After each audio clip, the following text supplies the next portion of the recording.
Welcome back, students. Oh, very good morning. This is Deepa, and today we'll discuss about land degradation, which we have left yesterday. Today we'll talk about land degradation. Earlier we have discussed land use, land patterns, and determinants of land use, and how the land is further classified on the basis of relief, development, soil fertility, ownership of the land, and use. So land degradation, what is land degradation? मतलब degrade कर दिया गया land को, जो quality है उसकी वो नीचे कर दी गई, डाउन कर दी गई, डिग्रेड हो गया. अपग्रेड मीन्स क्या होता है? ऊपर अच्छी क्वालिटी होना, क्वालिटी का बढ़ना. डिग्रेड मतलब क्वालिटी का डिक्रीज होना. So land degradation refers to the decline in the productivity of land. जब हमारी लैंड की प्रोडक्टिविटी में डिक्लाइन हो जाता है, उस टाइम पर हम क्या करते हैं? उसको बोलते हैं हम लैंड डिग्रेडेशन. ठीक है. What are the factors which is responsible for that, for the land degradation? Excessive exploitation of land, बहुत ज़्यादा यूज़ करना, एक्सेसिव एक्सप्लॉइट करना लैंड का, यूज बहुत ज़्यादा गलत जगह यूज़ कर देना, है ना. एक्सेस ज़्यादा, ज़रूरत से ज़्यादा यूज़ करना. डिफॉरेस्टेशन यानी कि वनों की कटाई. ठीक है. Clearing fertile land for settlements, जब हम फर्टाइल लैंड जो होती है वो क्लियर कर देते हैं और वहाँ पर हम अपना कंस्ट्रक्शन ऑफ बिल्डिंग करने लगते हैं, तो ये भी एक फैक्टर है which is responsible for land degradation. Obviously जो हमारी बहुत फर्टाइल लैंड होगी वहां पर प्रोडक्शन नहीं हो पाएगा, और फिर हम ऐसी जगह पर क्रॉप प्रोड्यूस करने की कोशिश करेंगे जहां पर उतनी फर्टिलिटी नहीं है लैंड में, उतनी कैपेसिटी प्रोड्यूस करने की नहीं है क्रॉप में को ना, प्रोडक्शन वो अच्छा नहीं हो सकता है जहाँ पे. And fourth responsible factor is slash and burning of trees for agriculture. इसको हम स्लैश एंड बर्न एग्रीकल्चर भी बोलते हैं.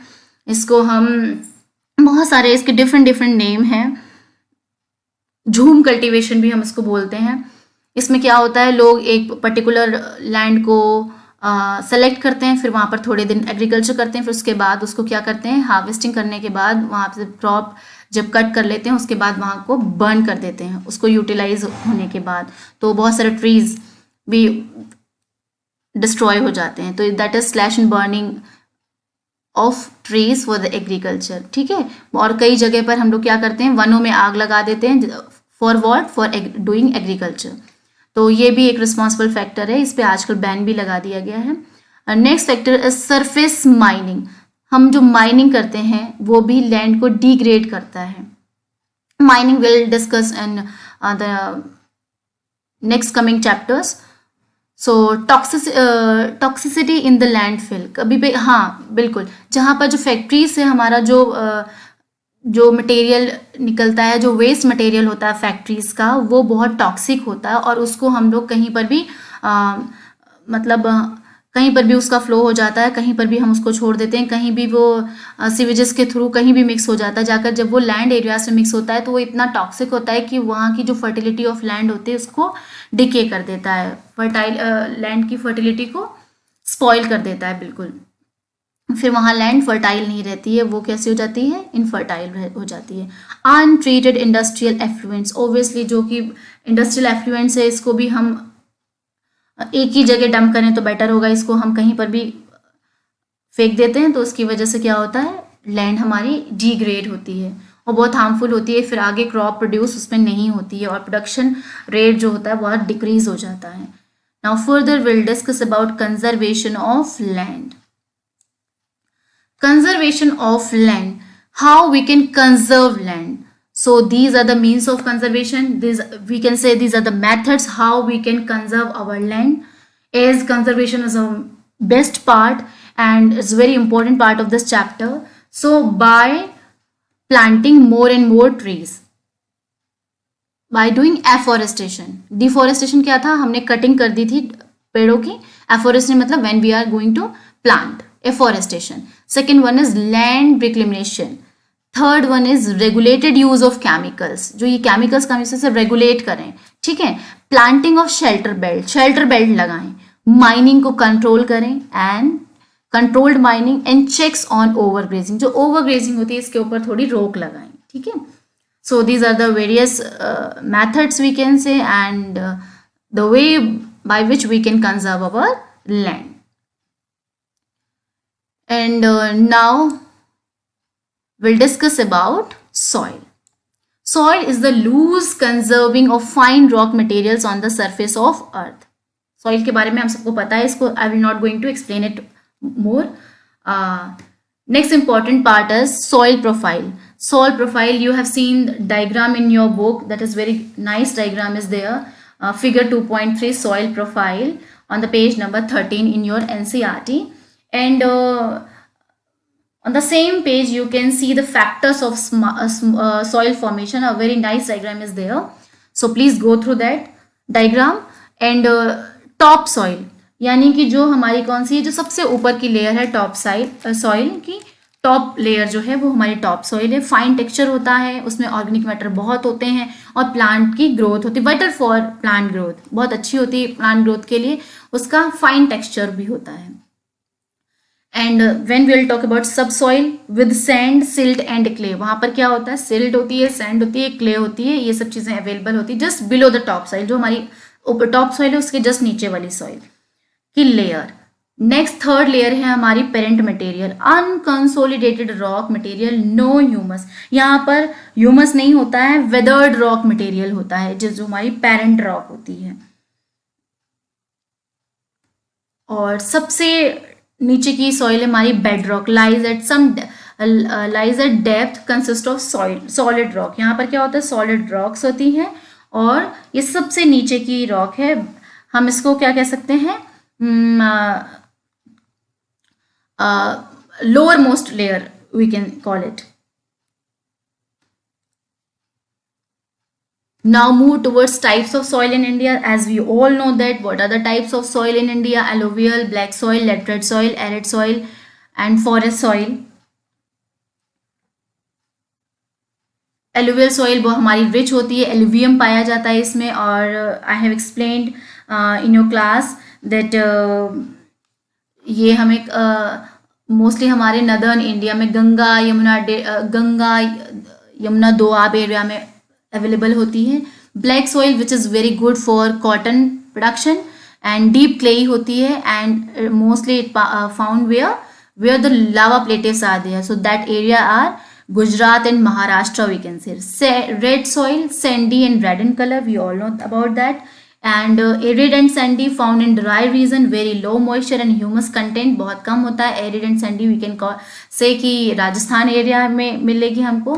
And forest soil found in areas with dense vegetation, जहाँ बहुत ज़्यादा vegetation होता है, rich in humus. Right students? So this is the quick revision of types of soil. And now move towards the methods of conservation, how we can conserve it. So by the process of mulching, contour bunding, plugging, terrace farming and intercropping and crop rotation, shelter belts and some other methods we can use, we can conserve our land. So we can say that these are the some methods of soil conservation which is listed here, listed below. These are that can conserving measures of conservation, methods of conservation we can. So, by applying these methods we can control the degradation of land. Right? I think this much you got well, students. I'm just explaining mulching, contour bunding in a one line. You can see bare ground between plants is covered with a layer of organic matter like straw. It helps retain soil moisture. जहाँ पे मतलब straw वगैरह available होता है और ये soil moisture को retain करने के लिए हेल्पफुल होते हैं. ठीक है, ये हम क्या करते हैं, ग्राउंड में प्लांट्स कुछ लगा देते हैं जो कि लेयर एक ऑर्गेनिक मैटर को मतलब कवर करके रखते हैं. Right students? कंटूर बैरियर्स क्या होते हैं? Stones, grass, soil are use to build barriers. कई चीज़ें हम यूज़ करते हैं बैरियर बनाने के लिए, और सो दैट कि वाटर इजीली कलेक्ट रह जाए, जिस जगह पे हमने वाटर हमने फिल किया है उस जगह पे वाटर बना रहे. थर्ड वन है हमारा rock dam is also one another method. Third है हमारे टेरेस फार्मिंग. टेरेस फार्मिंग में क्या होता है, कुछ फ्लैट स्टेप्स बना देते हैं हम, और terrace made on the steep slope, जो कि एक तीव्र ढाल होता है जो कि फ्लैट सर्फेस पे, और ये क्रॉप ग्रो होती है इसमें। एकदम हम कह सकते हैं कि एक तरीके से स्टेयर्स टाइप की बना देते हैं, जो कि रिड्यूस करता है सरफेस को सॉइल इरोजन से। जो भी जो फर्टिलिटी है अगर रेन होती है तो वो नीचे ही कहीं ना कहीं किसी न किसी स्टेयर पर आकर के रुक जाती है। टेरेस फार्मिंग में वी कैन से कि जो हमारे टी कल्टीवेशन होता है ये स्टेयर्स जैसी में होती है, राइट स्टूडेंट। इंटरक्रॉपिंग मतलब when we are growing different crop grown in alternate row and are shown at the different times to protect the soil from rain wash। मतलब इंटरक्रॉपिंग में मल्टी क्रॉप हम grow करते हैं जब एक साथ, तो वो भी एक मेथड है जिससे कि हमारा डिग्रेडेशन ऑफ सॉइल रुक सकता है। एंड क्रॉप रोटेशन, हम हर बार एक ही टाइप की रॉक ना उगाएं, हम क्या करें, डिफरेंट क्रॉप्स को ग्रो करें, क्योंकि मे बी किसी क्रॉप में बहुत ज़्यादा फर्टिलिटी जो कि लैंड की फर्टिलिटी को बहुत ज़्यादा एब्जॉर्व करती है। कुछ ऐसी क्रॉप भी ग्रो करें जो कि कम फर्टिलिटी को एब्जॉर्व करे, कम तो फिर से क्या होगा, बैलेंस बना रहेगा, right students. Shelter belts we can use, mostly it is use in coastal and dry regions. Row of trees are planted to check wind movement to protect soil cover. Soil cover को protect करने के लिए क्या करते हैं हम, trees को plant कर देते हैं, मतलब रोज में ट्री को प्लांट कर देते हैं। Some other methods are there, we will not discuss it here. So students, I hope this much you have understood well. Now move towards water. That is third important resource, that is water. I'm going to explain it here. Yes, water. As we all know, only about 2.7% of all water earth is fresh water, out of which only 1% is readily available for human use. बहुत सारी चीज़ों को तो हम use ही कर लेते हैं, 1% ही है जो हमारे लिए यूज करें, जिसको हम पीते भी हैं, ठीक है। बाकी तो फ्रेश वाटर 2.7% है।